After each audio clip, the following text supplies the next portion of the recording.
What up, is Marcus with Dynasty Football Dads. We're going to be going through the top 3 rookie running backs of 2021. But before that, we're going to be giving away a free Brandon Ayuk San Francisco signed jersey.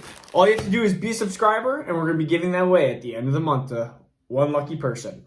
All right, the top 3 rookie running backs of 2021. And this is important because this is where your rebuild, you start hitting it into high gear. You need one of these running backs to be a top 10 running back, top 5 running back. You're looking at the Jonathan Taylor of last year, J.K. Dobbins, DeAndre Swift, CEH, Antonio Gibson, all these different running backs that, 2020 was an amazing class, but even look at 2019. We're looking at Josh Jacobs, Miles Sanders, David Montgomery. We're looking at these running backs to try to hopefully change your rebuild and change your team from a poor performing team, which is this, it's going to be poor performing likely when you have these picks, to a team that can start building and contending here in a year to 2 years. All right, so my number 1 running back is going to be Najee Harris. And it was interesting because 2 months ago, Travis Etienne and Najee Harris were right neck and neck. And in fact, a lot of people had Etienne above Najee Harris. And the biggest knock on Najee Harris is actually not even his performance. It's actually his age. He's going to be 23 on March 9th. So he's going to be 23 years old going into the NFL season. So he's an older running back when you look at it. But ultimately, what I'm looking at and what you should always look at when it comes to being a rookie running back is his rookie contract. So 4 to 5 years, depending if he gets picked in the first round or the second round. If it's first round, he's going to have a 5-year contract, potentially if they do a 5th-year option. Second round or later, which he wouldn't be later than the second round. But second round or later, you get 4 years on his contract. And so you're looking at 4 to 5 years where he's 27 to 28 years old. And that's what you're looking at in Najee Harris. But you look at what his build. He's 6'2", 230 pounds.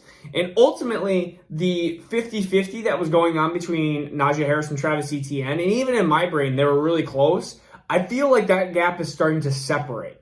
And if you look at the video a couple days ago when we did statistics of veteran Dynasty owners and who they would rather have, 84% of people would have Najee Harris as pick number 1.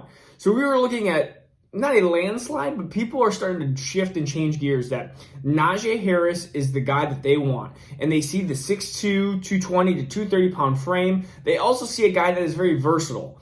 He is extremely, extremely good in the receiving game as well as the running game. He has a lot of patience. He reminds me of a mixture of this DeMarco Murray, Le'Veon Bell type.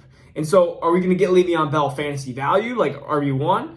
Maybe not that, but we were looking at somebody that is going to be a safe running back. And I'll compare that to Travis Etienne here in a second of why they're different type of running backs and why even just they're different types I'd rather have Najee Harris. But going through his stats, he had 1,466 yards rushing last year and 26 touchdowns. And then you look at his receiving. He had 43 receptions, 425 yards, 4 touchdowns.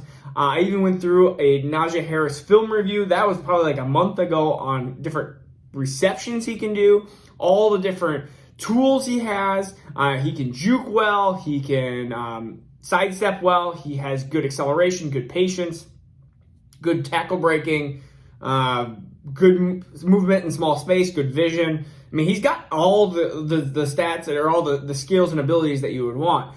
Actually, the 2 big knocks, one is age. The other big knock is he doesn't have elite speed. We're talking 4.3 speed.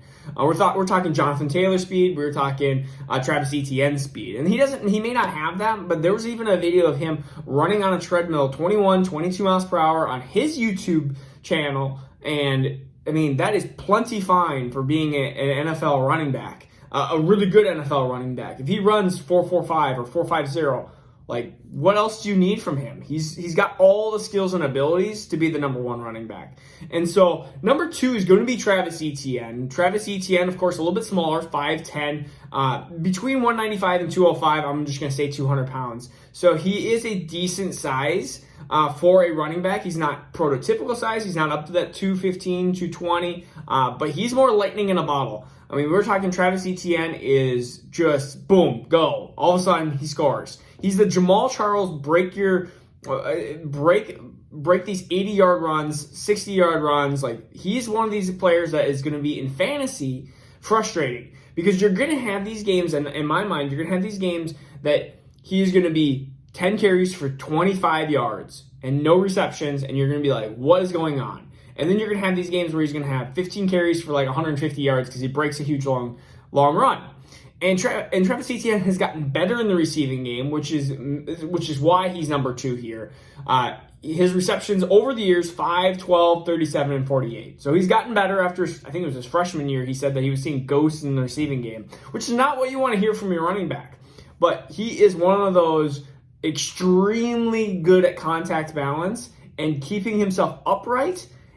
Ultimately, you saw that in Clemson over and over again. He was really, really hard to tackle on the first defender. And so that's what you want with a running back. Ultimately breaking tackles and ultimately being really hard to tackle.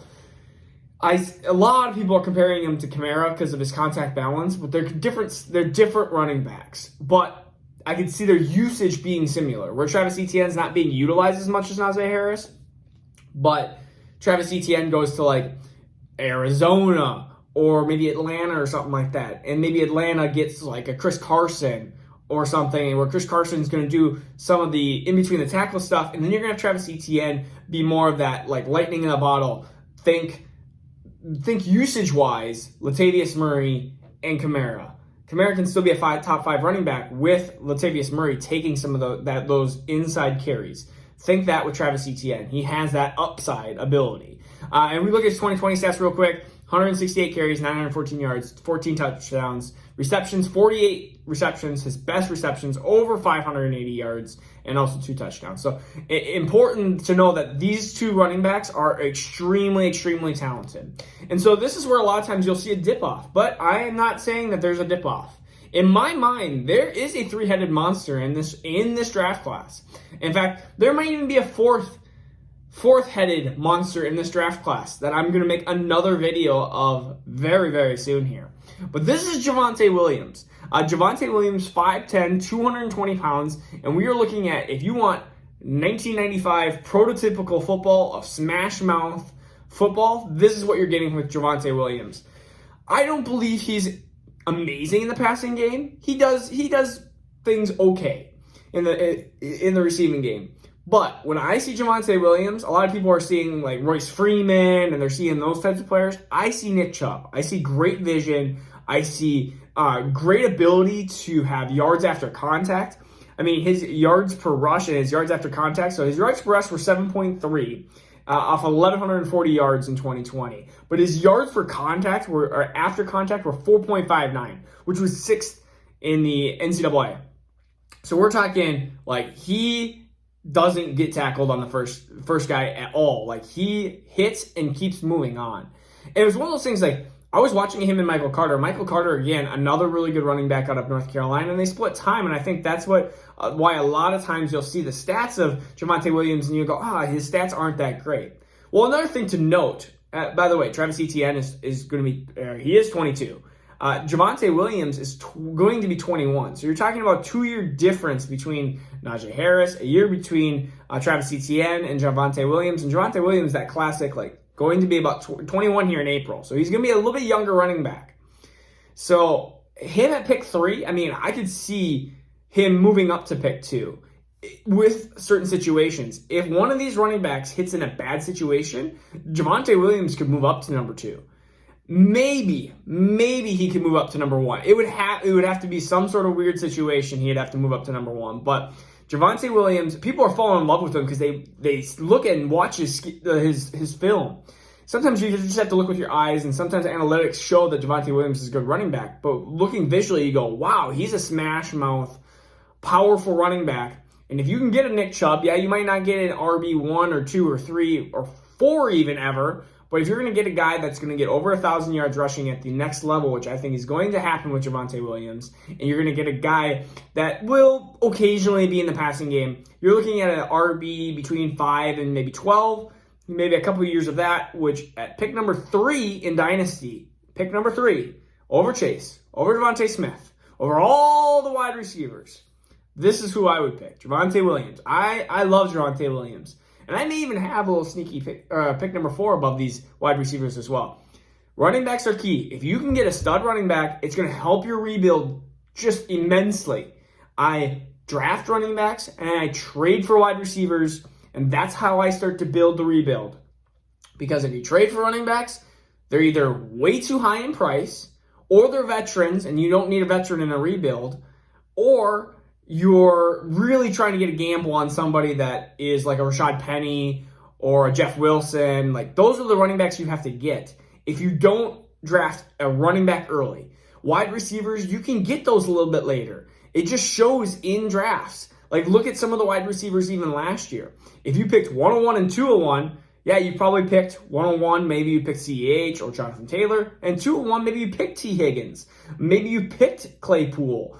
Maybe you even picked Jerry Jeudy, players like that. But if you went the other way around, you only had one really chance, and that was Antonio Gibson. And a lot of times, Antonio Gibson wasn't at sometimes he was at 201, sometimes he wasn't.